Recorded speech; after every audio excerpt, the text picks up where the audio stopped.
हिंदू शास्त्रों के अनुसार अब तक 3 युग सतयुग, त्रेतायुग और द्वापर युग बीत चुके हैं। जो आज चल रहा है वह कलयुग है।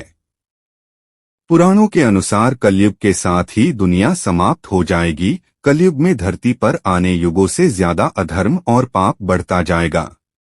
शास्त्रों में बताया गया है कि भविष्य में धरती पर कलयुग इससे भी ज्यादा भयंकर होगा।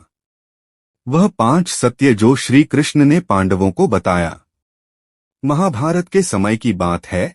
5 पांडवों ने भगवान श्री कृष्ण से कलयुग के बारे में चर्चा की और कलयुग के बारे में विस्तार से पूछा और जानने की इच्छा जाहिर की कि कलयुग में मनुष्य कैसा होगा, उसके व्यवहार कैसे होंगे और उसे मोक्ष कैसे प्राप्त होगा। इन्हीं प्रश्नों का उत्तर देने के लिए भगवान श्री कृष्ण कहते हैं, तुम 5 भाई वन में जाओ और जो भी दिखे वह आकर मुझे बताओ, मैं तुम्हें उसका प्रभाव बताऊंगा। 5 भाई वन में गए। पांडव वन की ओर प्रस्थान करते हुए युधिष्ठिर महाराज ने देखा कि किसी हाथी की 2 सूंड है। यह देखकर आश्चर्य का पालना रहा।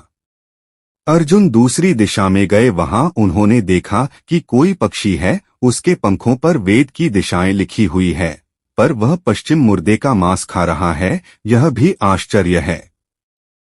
भीम ने तीसरा आश्चर्य देखा कि गाय अपने बछड़े को इतना चाटती है, बछड़ा लहूलुहान हो जाता है।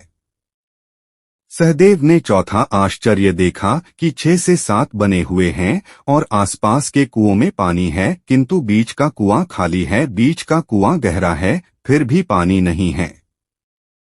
5वें भाई नकुल ने भी एक अद्भुत आश्चर्य देखा कि एक पहाड़ के ऊपर से एक बड़ी शिला लुढ़कते लुढ़कते आती है और कितने ही वृक्षों से टकराई, पर उन वृक्षों के तने उसे रोक न सके कि इतनी ही अन्य सेनाओं के साथ टकराई पर वह रुक न सकी। अंत में एक अनंत अत्यंत छोटे पौधे का स्पर्श होते ही वह स्थिर हो गई। 5 भाइयों के आश्चर्य का कोई पार नहीं। शाम को वह श्री कृष्ण के पास गए और अपने अलग अलग दृश्य का वर्णन किया। युधिष्ठिर कहते हैं, मैंने 2 सूंड वाला हाथी देखा तो मेरे आश्चर्य का कोई पार न रहा। तब श्री कृष्ण कहते हैं, कलयुग में ऐसे लोगों का राज होगा जो दोनों ओर से शोषण करेंगे, बोलेंगे कुछ और करेंगे कुछ और। ऐसे लोगों का राज होगा। इससे तुम पहले राज्य कर लो। अर्जुन ने आश्चर्य देखा। पक्षी के पंखों पर वेद की ऋचाई लिखी हुई है और पंछी मुर्दे का मांस खा रहा है। श्री कृष्ण कहते हैं, इसी प्रकार कलयुग में ऐसे लोग रहेंगे जो बड़े बड़े पंडित और विद्वान कहलाएंगे, किंतु वह यही देखते रहेंगे कि कौन सा मनुष्य मरे और हमारे नाम से संपत्ति कर जाए। संस्था के व्यक्ति विचार देंगे कि कौन सा मनुष्य मरे और संस्था हमारे नाम से हो जाए। हर जाति धर्म के प्रमुख पद पर बैठे विचार करेंगे कि कब किसका श्राद्ध हो। चाहे कितने भी बड़े लोग होंगे, किंतु उनकी दृष्टि तो धन के ऊपर, मांस के ऊपर ही रहेगी। ऐसे लोगों की बहुतायत होगी जो परधन को हरने और छिलने को आतुर होंगे और कोई कोई विरला ही संत पुरुष होगा। भीम ने तीसरा आश्चर्य देखा। गाय अपने बछड़े को इतना चाहती है, बछड़ा लहूलुहान हो जाता है।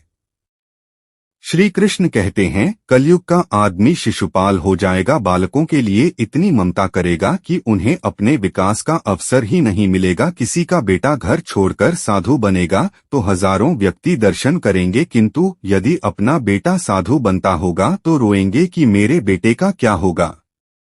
इतनी सारी ममता होगी कि उसे मोह माया और परिवार में ही बांधकर रखेंगे और उसका जीवन वहीं खत्म हो जाएगा। अंत में बेचारा अनाथ होकर मरेगा। वास्तव में लड़के तुम्हारे नहीं हैं, वह तो बहुओं की अमानत है। लड़कियां जमाईओं की अमानत है और तुम्हारा यह शरीर मृत्यु की अमानत है। तुम्हारी आत्मा परमात्मा की अमानत है। तुम अपने शाश्वत संबंध को जान लो बस।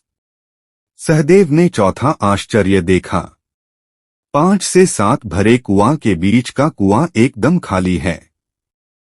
कृष्ण कहते हैं, कलयुग में लोग व्यर्थ का धन लूटा देंगे, परंतु पड़ोस में यदि कोई भूखा प्यासा होगा तो या नहीं देखेंगे कि उसका पेट भरा है या नहीं, दूसरी और मौज मौज में शराब कबाब और व्यसन में पैसे उड़ा देंगे, किंतु किसी के दो आंसू पोंछने में उनकी रुचि ना होगी, और जिनकी रुचि होगी ऊपर कलयुग का प्रभाव नहीं होगा, उन पर भगवान का प्रभाव होगा। नकुल ने पांचवा आश्चर्य देखा। एक बड़ी चट्टान पहाड़ पर से लुढ़की वृक्षों के तने, और चट्टानें रोक ना पाए किंतु एक छोटे से पौधे से टकराते हैं, वह चट्टान रुक गई।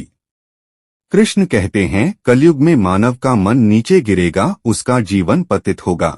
यह प्रतीत जीवन धन की शिलाओं से नहीं रुकेगा, नहीं सत्ता के वृक्षों से रुकेगा, किंतु हरि नाम के एक छोटे से पौधे से, हरि कीर्तन के छोटे से पौधे से मनुष्य जीवन का पतन होना रुक जाएगा। कलयुग के 5 सत्य है जो श्री कृष्ण ने पांडवों को बताया था। आप इसका प्रभाव वर्तमान समय में अपने जीवन में तथा आस पड़ोस में हर जगह देख सकते हैं। आलस छोड़ कर्म कर।